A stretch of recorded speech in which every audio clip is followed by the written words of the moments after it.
Hey guys, welcome back to the channel. Hey guys. Hey guys, welcome back to the channel. It's your boy Shingy. As usual, you already know what it is. I'm super pumped to be making this video because this is a different video from the channel, and I think I want to incorporate a lot of videos like this where I just literally help beginners that are trying to get into film photography and just do like really simple videos and get more people onto film, because I really love film and it's my favorite medium. But if you're new to the channel, welcome to the channel. My name is Shingy. I'm a film photographer based in Toronto, Canada. It doesn't matter if it's film or digital, but today's video is going to be on how to get started shooting film, because film is really beautiful and film is cool and film is fun.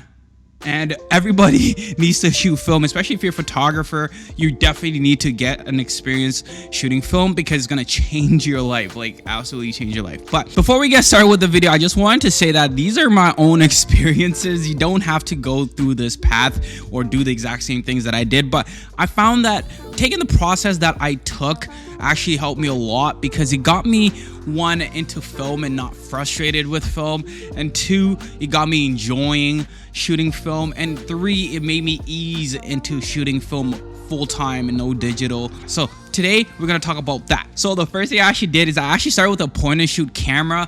I found one on while thrifting. So you'll find a lot of these point and shoot cameras. You'll notice one by just the fact that there's nothing on the back over there. So that's how you pretty much know it's a film camera. You just open it up and you see this. Okay, another big tip. This actually screwed me up the first time I did this. Do not buy an APS camera. So how do you see if it's an APS camera? You just see by the sprocket, the way it is shaped. If it is shaped in like a corn shape, I'll put it on the picture somewhere in the video. Do not buy cameras that are APS, because a lot of labs are not developing APS, and you want to shoot 35mm film. Don't buy APS film. Oh my god, I did that with the first camera and I had to return it, and it was a total bummer because I really like the camera. Why do I suggest starting shooting with the point and shoot? Point and shoot is really awesome because you just point and you shoot, and shooting film is very intimidating when you're using an actual 35mm camera, because there's like all these dials and you gotta set your ISO, you got a meter, there's so much things. And when you're a millennial or Generation Z person, you know, you don't want to go through stress, because most of our lives have had zero stress, especially with technology and the advancement with technology. So just using a point and shoot will literally make you fall in love with the aesthetic of film, with the grain, with the colors and all that type of stuff. And it will make you enjoy shooting film. If you go straight to this, the process is very hard. Your photos are not gonna come out right off the bat, and that's gonna be really discouraging, and you don't want to be really discouraged. So I highly suggest starting with a point and shoot and shooting that for quite a bit of time and falling in love with film in the process of loading. Another thing that I really suggest, guys, this is really small. I really suggest one of your first rolls actually be a Fuji Roll, because I find that a lot of our nostalgia, a lot of like how we envision film to look like, looks like Fuji with all the greens, and a lot of influencers love Fuji colors and they just shoot Fuji. So one influencer that I'll name right now is David Dobrik, one of my favorite influencers. He shoots Fuji, and a lot of them get that Fuji green that everybody talks about, and that will be a really cool way to sort of ease you into that as well. And another cool thing with that is they actually have disposable cameras that are just Fuji, which is really awesome, which a lot of influencers actually use. They use a lot of those disposable cameras. So this is going to be really awesome, again, to just get you into that point and shoot and get you falling in love with film, as opposed to like just dealing with the tedious things, because it will get tedious when you move on to medium format and you start moving on to like 35mm, because a lot of these cameras actually don't have a light meter. So you don't want to be like worried about that in your first experience, because you're gonna be like, this is just annoying, this is so hard, this is just stupid and everything. And you want to fall in love with film first before you start worrying about the technical stuff, pretty much is what I'm trying to say in like a lot of words. But so after you just start enjoying shooting film and you love the look of film, then you should move over to 35mm. And guys, A 35mm camera is a powerful. Let's look at this one. Look at my Kodak eye. It's so pretty. Look at it. Oh, this is actually my first film camera, guys, and I absolutely love this camera, and I don't think I'm gonna sell it ever. It doesn't even have a light meter in there, but like the photos I take with this is my first like actual SLR, and it's just so fun. It is amazing. The quality is good. It currently has a 50 on there, and I really suggest when you are buying a SLR or 35, try with the 50. I am not a big fan of the 50mm because it just too tight, but everybody that I know that is a professional really suggests using a 50mm. So I will suggest the same thing, use a 50mm, but I prefer 35mm because it's the closest to how we envision things.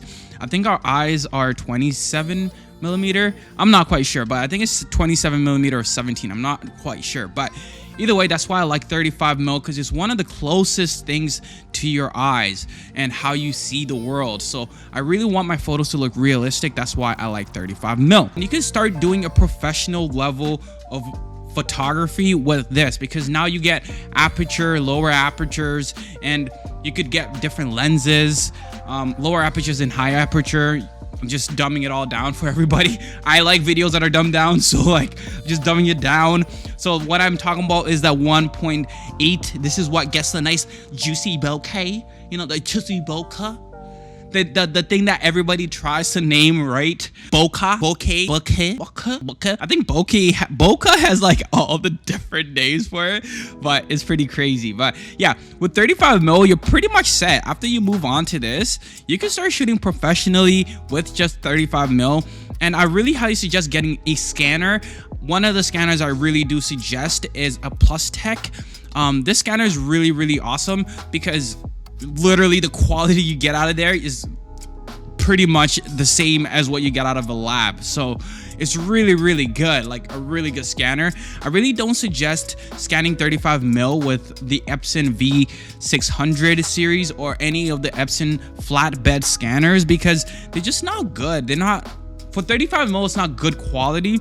But when you move past 35mm onto 120, that's when you start using the Plus Tech because the negative is so large. And yeah.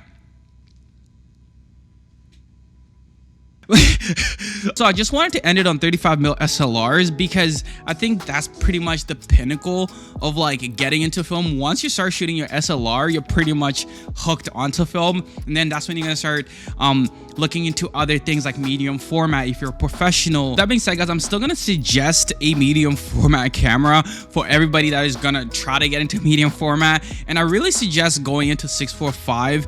And one of the cameras I really suggest is the Pentax 645 and the Mamiya 645 series. All of those ones are really beautiful cameras to land on past 35mm, but I think everybody needs to shoot some 35 SLR because it's such an amazing medium. And I plan on shooting a lot more 35mm this year, more than medium format, which is pretty crazy because 35mm, one paired with the Plus Tech, the quality is absolutely insane and is definitely worth shooting professionally. But with that being said, that's pretty much that for this video.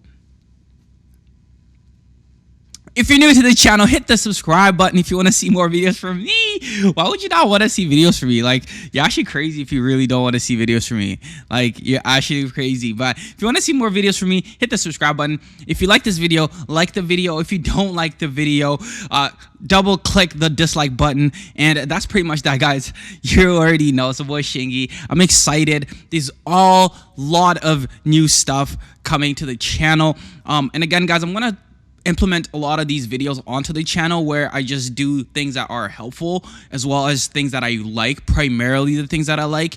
And a lot of these videos that might not resonate with already people that are subscribed, that's totally cool. Like, I'm going to do some searchable content as well as things that I like. So if you're a regular subscriber, I'm so sorry this video is not for you at this very moment, but it's all good. I have to balance all of this out, guys, so that we grow the channel and we get better.